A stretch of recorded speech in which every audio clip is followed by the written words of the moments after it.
La conjetura de Goldbach, formulado por Christian Goldbach en el año 1742, es un enigma matemático que gira en torno a la expresión de números pares como suma de dos números primos.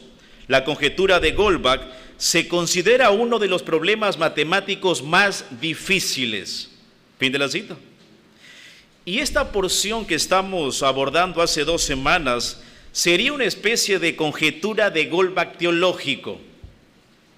No obstante, hermanos, a diferencia del problema matemático, nosotros como cristianos tenemos la iluminación del Espíritu Santo, que de alguna manera nos lleva de la mano a poder entender la intención original del autor.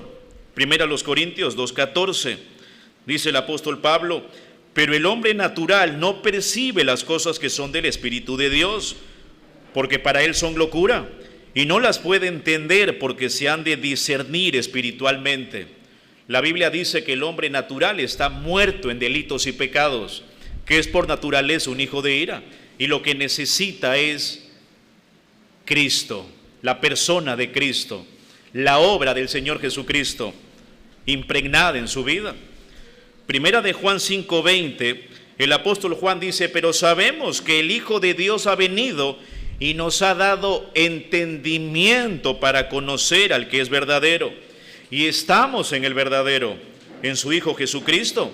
De manera que el factor determinante para entender porciones como Hebreos capítulo 7 en particular, ya lo tenemos, que es justamente la persona del Espíritu Santo.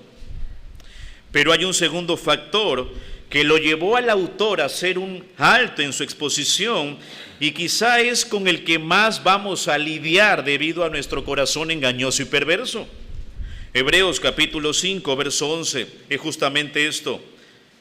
El autor a los hebreos dice acerca de esto, significa acerca del sacerdocio de Melquisedec: tenemos mucho que decir y difícil de explicar, por cuanto os habéis hecho tardos para oír. Una sola palabra en el texto griego, que aparece en Hebreos 6:12, traducido como perezosos. Perezosos. Esto es la lentitud para exigir nuestra mente al máximo y acostumbrarnos a doctrinas explicadas superficialmente. Ese era justamente uno de los problemas que estaba abordando la iglesia a los hebreos. Hebreos 5:12, debiendo ser ya maestros, después de tanto tiempo, tenéis necesidad de que se os vuelva a enseñar cuáles son los primeros rudimentos de la palabra de Dios, y habéis llegado a ser tales que tenéis necesidad de leche y no de alimento sólido. La leche aquí, igual que primera a los Corintios capítulo 3, básicamente significa doctrinas explicadas superficialmente. Alimentos sólidos son doctrinas explicadas de una manera más profunda. De manera que planeamos ver en esta extensa porción, hermanos, que abarca del capítulo 7 hasta el capítulo 10-18, 4 doctrinas extraordinarias que me llevarán a un entendimiento correcto del sacerdocio de Cristo y por ende a una mayor demanda de obediencia. Como ya lo dije, capítulo 7, un sacerdocio superior. Capítulo 8, un pacto superior. Capítulo 9, un santuario superior. Y el capítulo 10, del 1 al 18, un sacrificio superior. La primera doctrina de 4 vamos a dividirla en 7 secciones. La primera sección lo vimos la semana pasada y la titulé El sacerdocio de Melquisedec. Versículo 1, solamente a manera de repaso, ve el verso 1, capítulo 7. Hebreos 7:1 dice: porque este Melquisedec, recuerde esto, los versículos 1 y 2 prácticamente van a ser un resumen del relato de Génesis capítulo 14, un resumen. Dice el texto: porque este Melquisedec, rey de Salem, sacerdote del Dios Altísimo. Este personaje misterioso tiene un ministerio combinado, recuerde, es rey y a la misma vez es sacerdote, que lo diferencia de cualquier otro rey y sacerdote en la historia bíblica, de cualquier otro. Ningún sacerdote en el Antiguo Testamento podía actuar como rey legalmente, y ningún rey legalmente podía actuar como sacerdote. No obstante, ve el texto, el autor nos dice, este personaje llamado Melquisedec, sin embargo, es rey y sacerdote del Dios Altísimo, que salió a recibir a Abraham, que volvió de la derrota de los reyes y le bendijo. Esto es que después de que Abraham derrotara a los reyes que capturaron a su sobrino Lot y lo rescatara, él regresó al valle llamado el Valle del Rey, de acuerdo a Génesis 14:17. Y el libro de Génesis nos narra que prácticamente Melquisedec salió a darle el encuentro o la bienvenida y lo bendijo con pan y vino. En respuesta a esto, Abraham dio los diezmos del botín de su victoria a este personaje llamado Melquisedec. Génesis 14:20. Ve el texto Hebreos 7:2. Hebreos 7:2 dice, a quien asimismo dio Abraham los diezmos de todo. Esto es interesante. El hecho de que Abraham, el antepasado de Aarón, el sumo sacerdote, se incline ante Melquisedec, se convierte en un elocuente símbolo de la superioridad del orden sacerdotal de Melquisedec con respecto al sacerdocio levítico. ¿Ve el texto? A quien asimismo dio Abraham los diezmos de todo, cuyo nombre significa primeramente rey de justicia y también rey de Salem, esto es rey de paz. Recuerde que la mayoría de los reyes en el Antiguo Testamento no eran reyes justos, no lo eran. Sin embargo, su reinado de Melquisedec anticipó el reinado justo del Mesías. No sabemos nada acerca del gobierno de Melquisedec y todo lo que podemos hacer básicamente es especular acerca de su gobierno en cuanto al carácter justo de ese reinado. De modo que en este caso, hermano, como lo dije la semana anterior, es cuestión de nombres y títulos.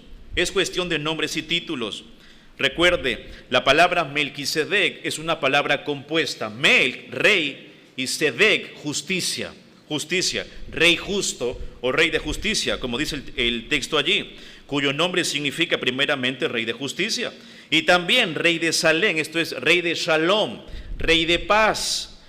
Recuerde esto es importante, ya que en el Antiguo Testamento la justicia y la paz tienen asociaciones meramente mesiánicas.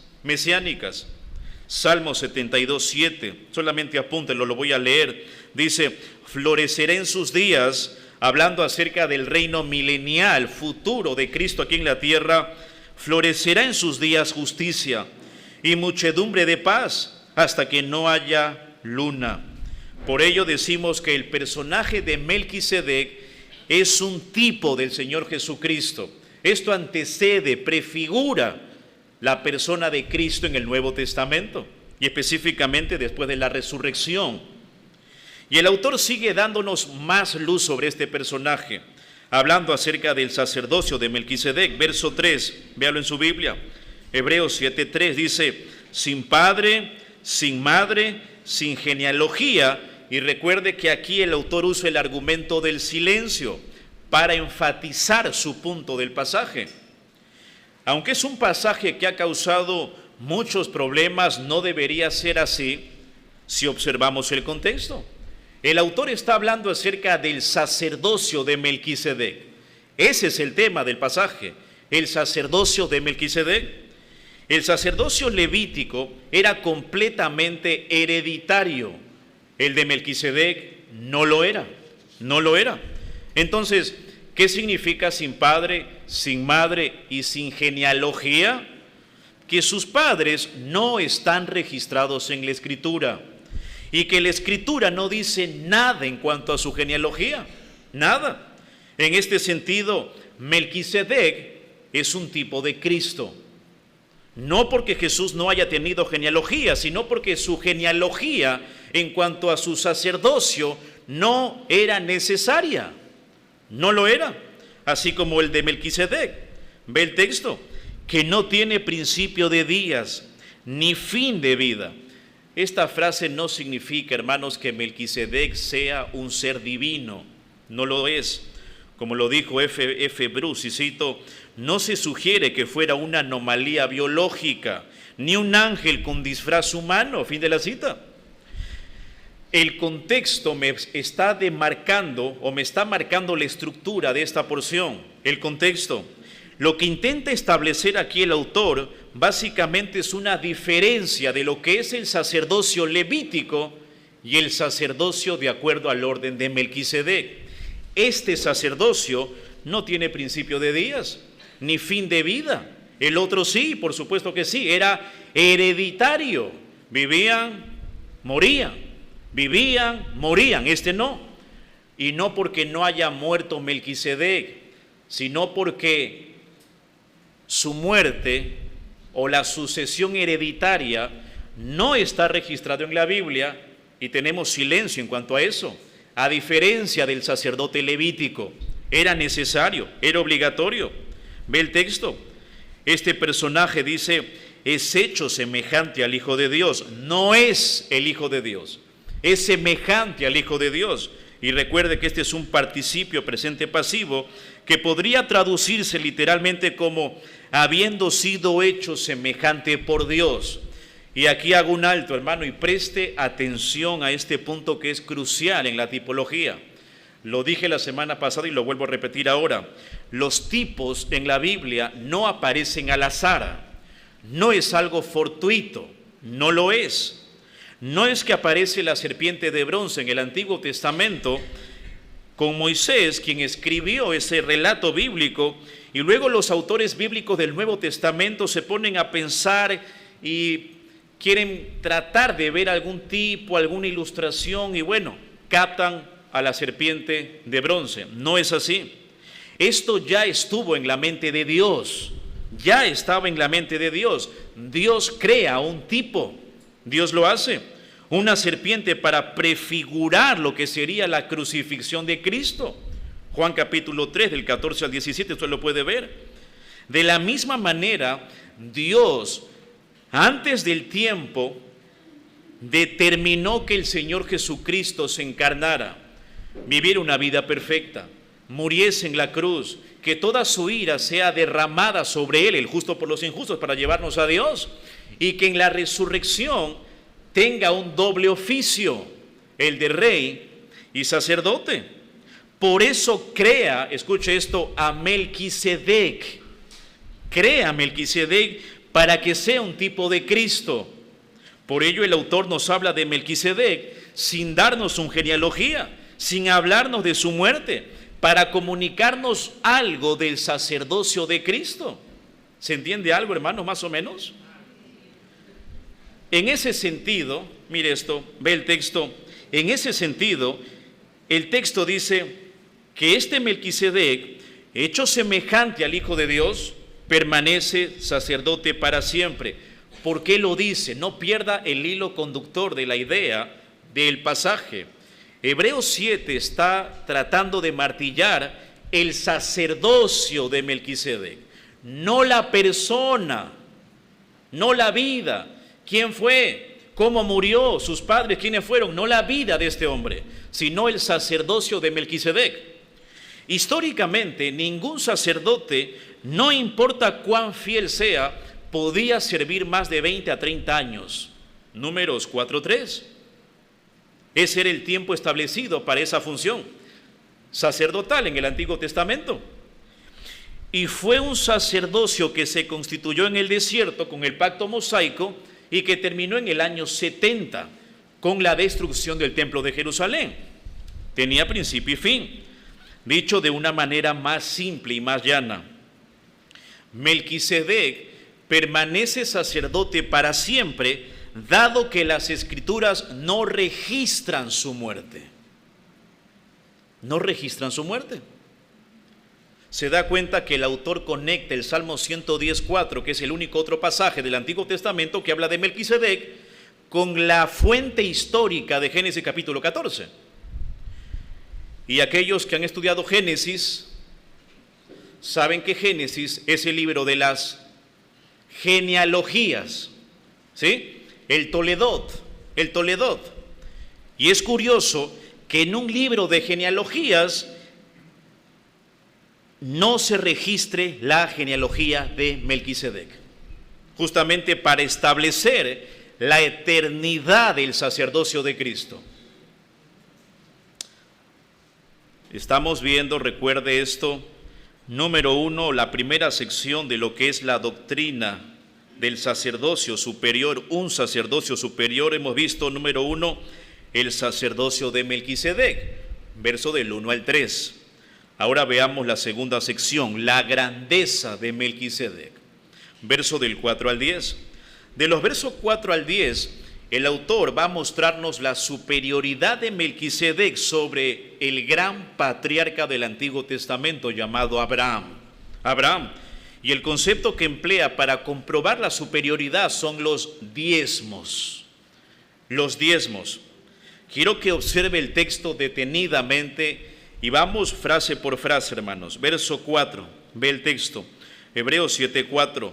Considerad pues, primer verbo imperativo de la sección, es un mandato. Considerad pues, esto no es optativo. El autor quiere que su audiencia original clave los ojos en Melquisedec. Es fácil leer la narración de Génesis y olvidarnos de Melquisedec. Es muy fácil leer Génesis y centrarnos en el patriarca Abraham, en las promesas del pacto abrámico de Génesis capítulo 12, 15, 17, en la simiente de Abraham, el hijo prometido, en el sacrificio de Génesis capítulo 22, y olvidarnos de Melquisedec. Aquí el autor dice, considerad pues, hagan un alto, consideren, es un mandato, la grandeza de Melquisedec. Por ello esta sección la he llamado la grandeza de Melquisedec. Ve el texto. Considerad pues, Hebreos 7:4, cuán grande era este. El término cuán grande es utilizado como un término de exclamación que junto con el verbo imperativo, el mandato considerad pues, es un elemento que llama la atención de la audiencia original. Es como si dijeran, observen, miren, contemplen, entiendan cuán grande es este personaje del Antiguo Testamento llamado Melquisedec. Y mire el texto, a quien aún Abraham, el patriarca, también podría leerse, a quien incluso Abraham, el patriarca. Y es, hermanos, necesario hacer un brevísimo paréntesis aquí. En la mente de la audiencia original, o sea, los judíos o los hebreos, Abraham era considerado como un gran hombre. ¿Por qué? Porque era llamado amigo de Dios. Segundo de Crónicas, capítulo 20, verso 7, solamente apúntelo. Dice, Dios nuestro, ¿no echaste tú los moradores de esta tierra delante de tu pueblo Israel y la diste a la descendencia de Abraham, tu amigo, para siempre? Isaías 41:8 dice, pero tú, Israel, siervo mío eres, tú, Jacob, a quien yo escogí, descendencia de Abraham, mi amigo. Mi amigo. De manera que en la mentalidad judía, en la audiencia original, Abraham era un gran hombre. Un gran hombre. Número 2, era llamado el padre de la nación de Israel. No solamente era amigo de Dios, era el padre de la nación.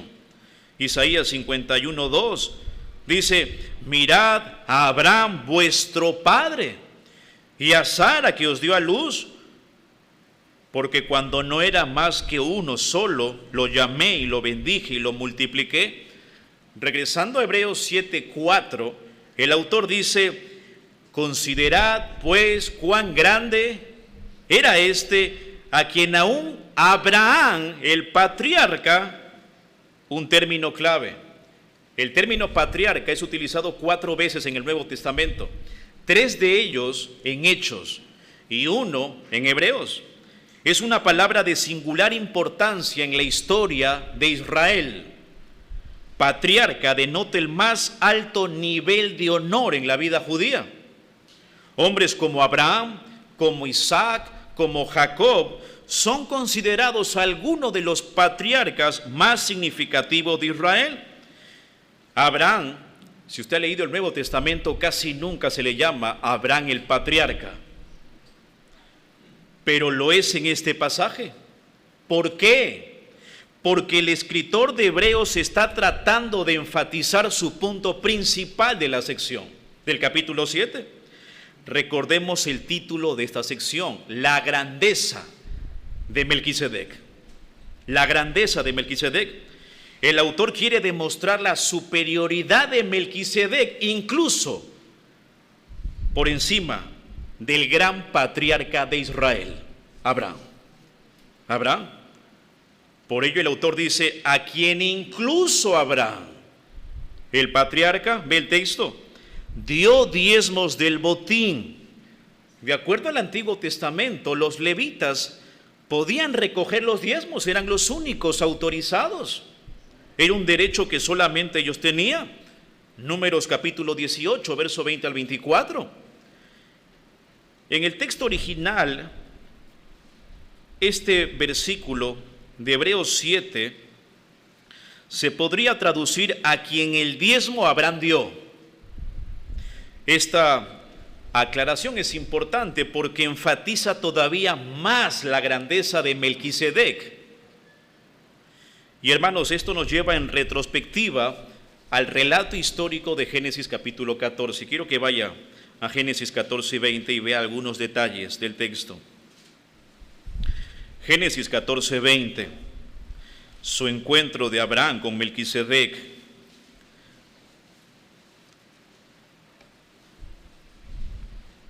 Quiero que note esto. Veo que todavía es temprano, son 8:10, así que hay bastante aquí por avanzar. Excelente ese reloj que han puesto ahí, ¿eh?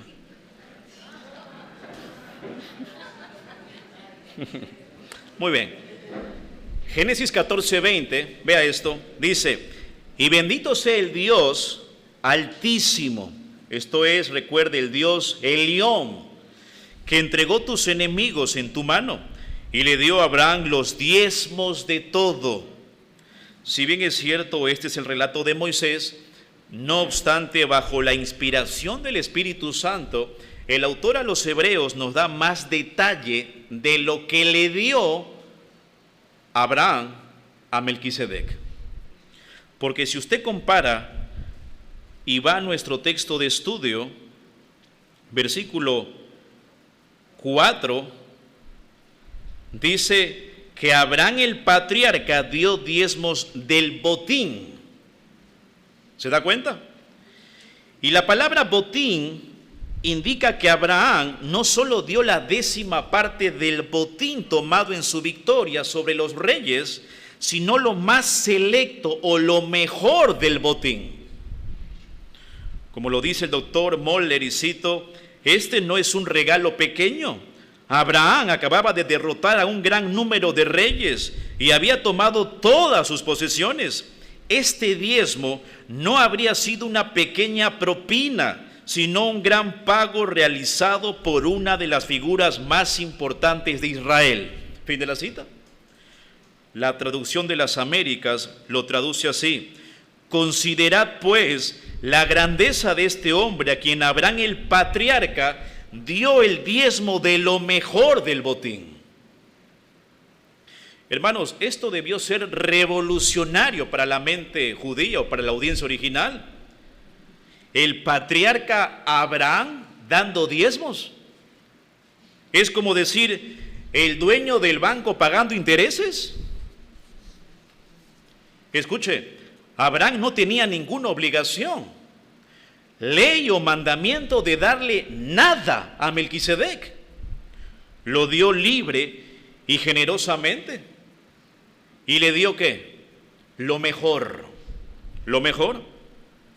Este es un patrón que encontramos muy similar en el Nuevo Testamento con las ofrendas voluntarias. En 2 Corintios 9:7, cada uno dé como propuso en su corazón, no con tristeza ni por necesidad, porque Dios ama al dador alegre.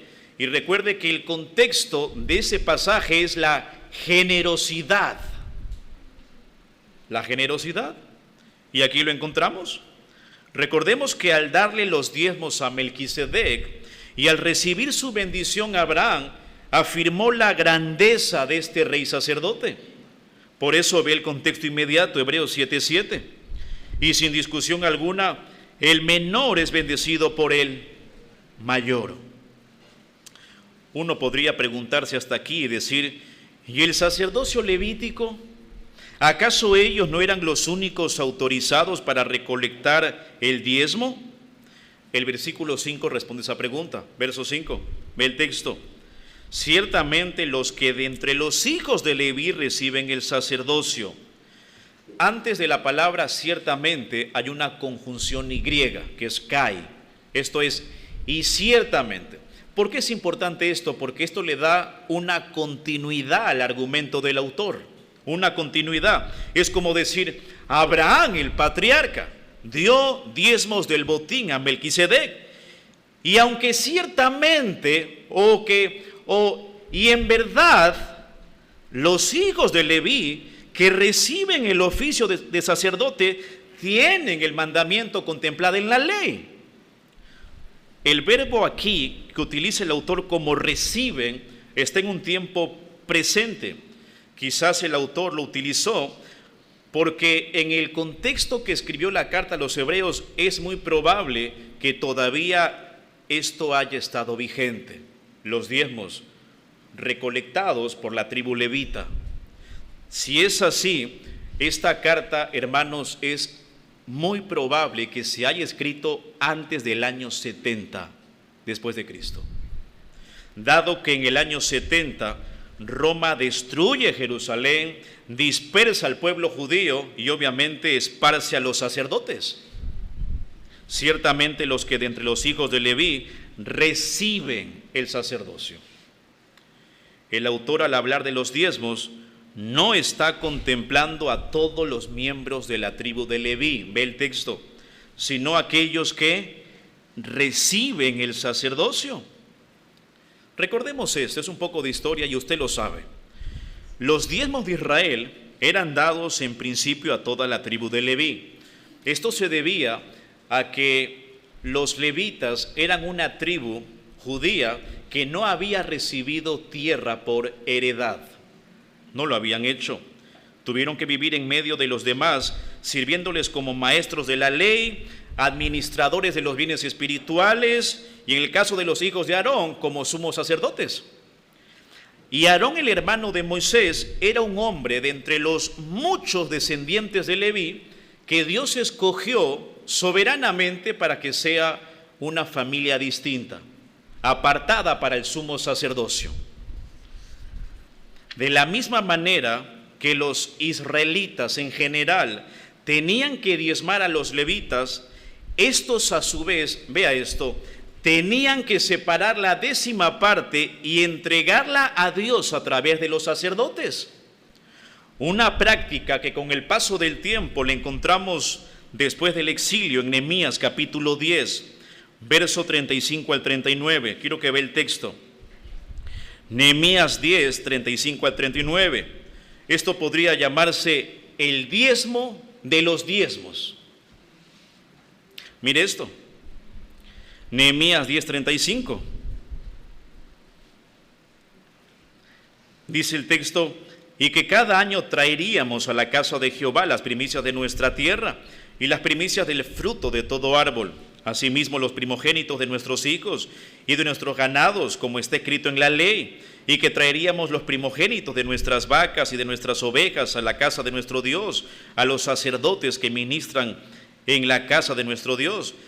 37, que traeríamos también las primicias de nuestras masas y nuestras ofrendas y del fruto de todo árbol y del vino y del aceite para los sacerdotes, a las cámaras de la casa de nuestro Dios, y el diezmo de nuestra tierra para los levitas, y que los levitas recibirían las décimas de nuestras labores en todas las ciudades. 38, y que estaría el sacerdote hijo de Aarón con los levitas cuando los levitas recibiesen el diezmo, y que los levitas llevarían el diezmo del diezmo a la casa de nuestro Dios, a las cámaras de la casa del tesoro, porque a las cámaras del tesoro han de llevar los hijos de Israel y los hijos de Leví la ofrenda del grano, del vino, del aceite, y de allí estarán los utensilios del santuario, etc.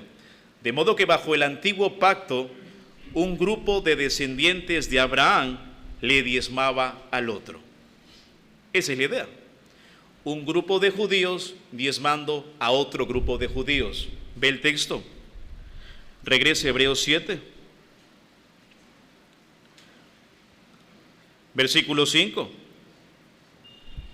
Ciertamente los que de entre los hijos de Leví reciben el sacerdocio tienen mandamiento de tomar del pueblo los diezmos según la ley. Esto está específicamente en Números 18, 21 al 24. Esto es que la 10ª parte recolectada por los levitas provenían de otros israelitas, de la misma nación de Israel. Aquellos descendientes de Leví que han recibido el oficio sacerdotal son responsables de la recolección de los diezmos en el Antiguo Testamento. Y esto es según la ley, según el Pentateuco. Aquí, hermanos, por el contexto, pueblo es sinónimo de hermanos. Ve el texto, es decir, de sus hermanos. Dicho de una manera más simple, los levitas que descienden de Abraham reciben los diezmos de los otros hijos de Abraham, que también son israelitas, debido a causa de su servicio sacerdotal. ¿Se entiende un poquito? Los israelitas, esto es, aquellos que provenían de la tribu de Leví, de la familia de Aarón, tributaban ¿a quiénes? ¿A extranjeros? A sus mismos compatriotas. Eran israelitas con israelitas. Y todo esto de acuerdo a la ley, de acuerdo a la ley. En términos generales, fue de Abraham de quien surgieron ambos grupos, los sacerdotes, levitas y todo el pueblo. Ve el texto. Verso 5. Aunque estos también hayan salido de los lomos de Abraham, aunque todos eran israelitas y todos procedían del mismo padre, que es Abraham, los levitas eran designados como superiores en dignidad debido a su oficio. Debido a su oficio. Verso 6. Pero este contraste, hermanos, semánticamente es importante, porque esto enfatiza que el versículo 6 es más importante que el verso 5. Entonces, pensando en este contexto, el versículo 5 prácticamente habla de la historia de Israel en el Antiguo Testamento. Levitas cobrándole a judíos, ambos grupos provenientes de Abraham. Punto final. Verso 6. Pero aquel cuya genealogía no es contada de entre ellos, por el contexto, verso 5, de entre ellos son los israelitas que salieron de los lomos de Abraham. Aquel cuya genealogía no es contada entre ellos. Esto nos vuelve a Hebreos 7:3, ve el contexto inmediato. Sin padre, sin madre, sin genealogía. Melquisedec no tiene genealogía trazada desde Leví. Este personaje no era un israelita. Y es importante entender el contexto. Estos énfasis pueden resultarnos de poco interés para nosotros, casi nada. Pero para los primeros lectores, que eran judíos, todos ellos, que cada uno podía identificar su tribu y jactarse de su estirpe, esto no carecía de importancia, hermanos. Aquí vemos a Abraham arrodillado delante de un forastero, reconociendo en él al representante legítimo del Dios Altísimo y entregándole diezmos. ¿Ve el texto? Verso 6. Pero aquel cuya genealogía no es contada de entre ellos, esto es Melquisedec, por el contexto, tomó de Abraham los diezmos. Una persona sin genealogía, no descendiente del patriarca Abraham, recibiendo una 10ª parte de sus posesiones. La frase tomó los diezmos es una sola palabra en el texto griego y está en el tiempo perfecto. ¿Por qué es importante esto? Porque esto sugiere una acción que sigue siendo vigente en el presente. En otras palabras, vea esto, la superioridad de Melquisedec sobre la casa de Abraham, el patriarca, en cuanto a autoridad sacerdotal, sigue en pie. Sigue en pie. Siga leyendo el texto. Verso 6. Y bendijo al que tenía las promesas. El autor vuelve a utilizar el tiempo perfecto, empleado aquí con la palabra y bendijo. Esto indica la superioridad de Melquisedec, la relevancia continua de la acción desde la perspectiva del autor y el estatus permanente de Melquisedec como superior a Abraham. En otras palabras, a pesar de Leví, a pesar de la familia de Aarón y todos sus descendientes, a pesar del gran patriarca Abraham, hay uno que sigue permaneciendo superior por encima de todos ellos juntos: Melquisedec. Melquisedec.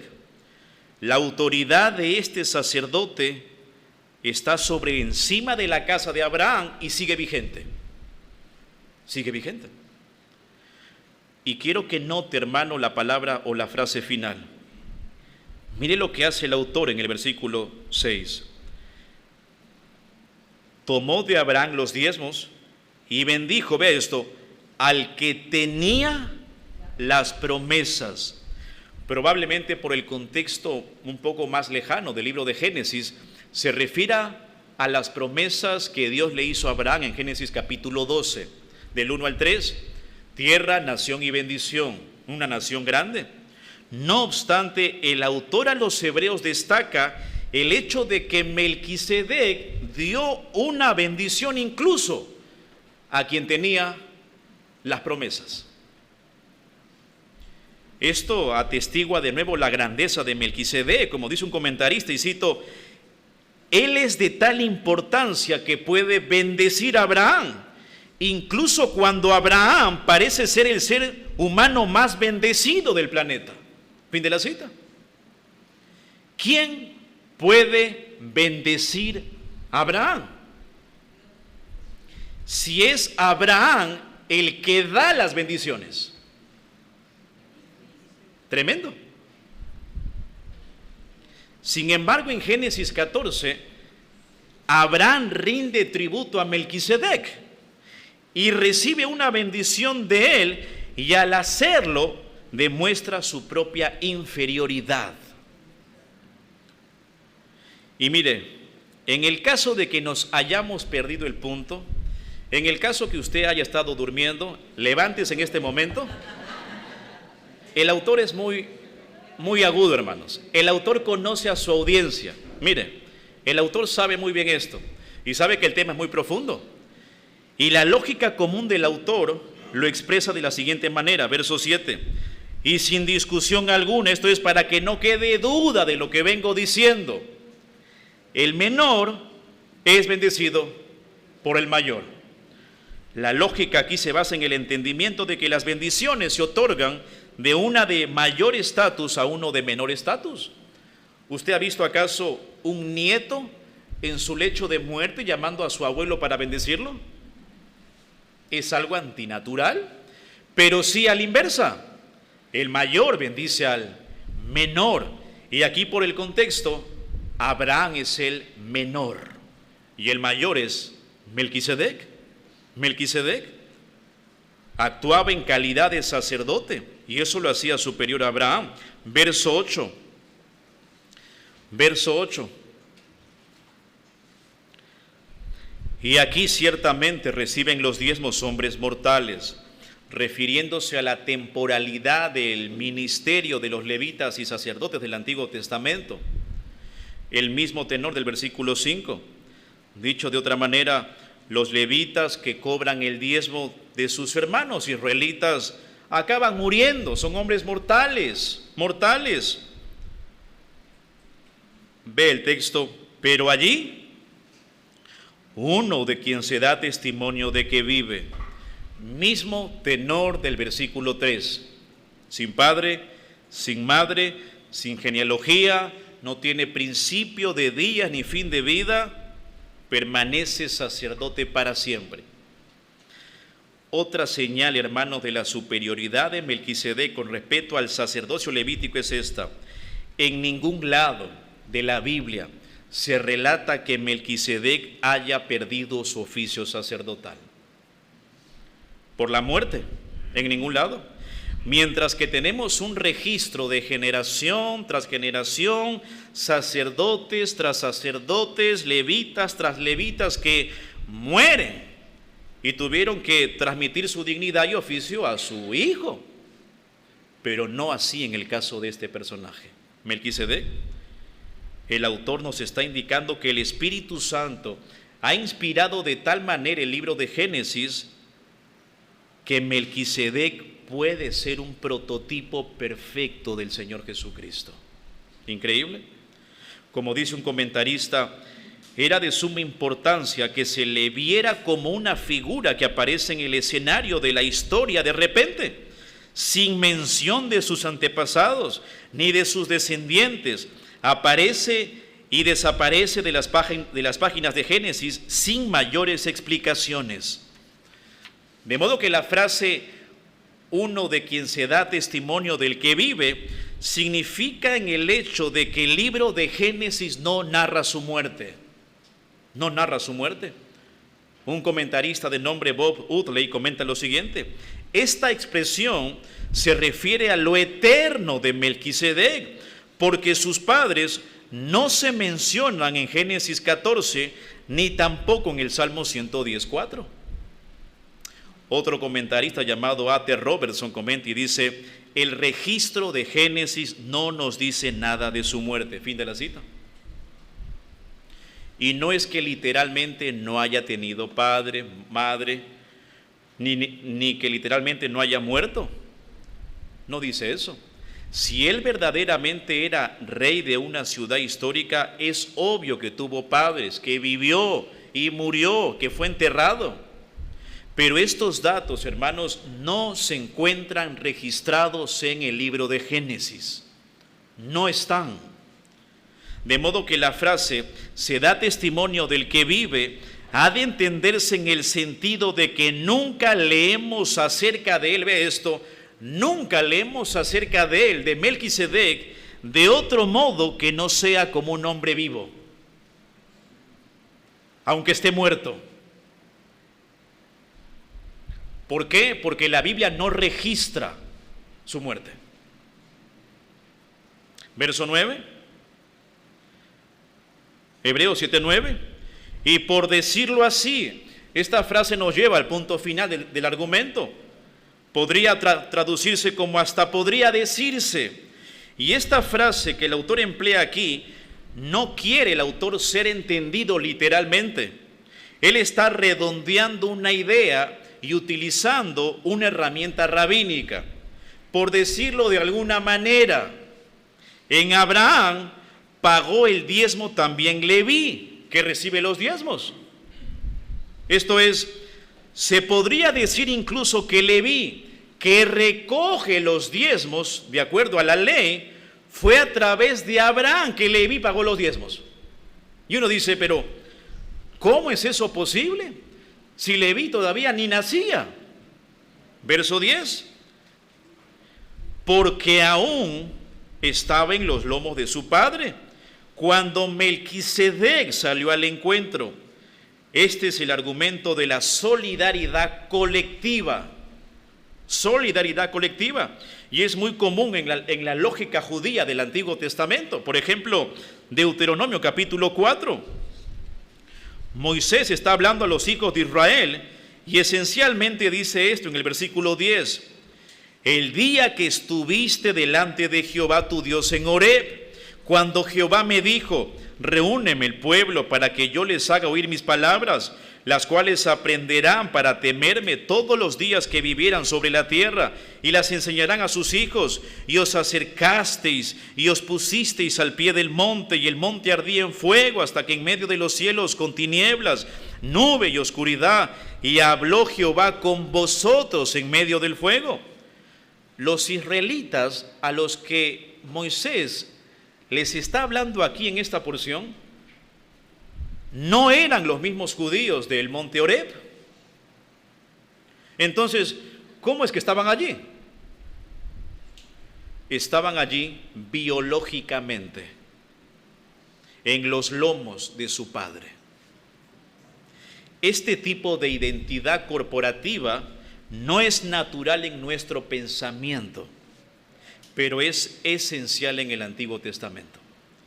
Como lo dice el comentarista F.F. Bruce, y cito, Leví fue el tataranieto de Abraham, y todavía no había nacido cuando Abraham se encontró con Melquisedec, pero en el pensamiento bíblico se considera que un antepasado contiene en sí mismo a todos sus descendientes. Fin de la cita. Precisamente por eso se podría decir que los levitas estaban pagando el diezmo a Melquisedec cuando todavía estos estaban en los lomos de Abraham. Abraham, hermanos, este es un golpe teológico tremendo. El autor subordina todo el sistema levítico de la familia de Aarón, de la tribu de Leví, lo subordina a Melquisedec. Y lo que hace el autor en esta sección es resaltar la grandeza de Melquisedec por encima del patriarca Abraham y por encima del sacerdocio levítico. Es increíble.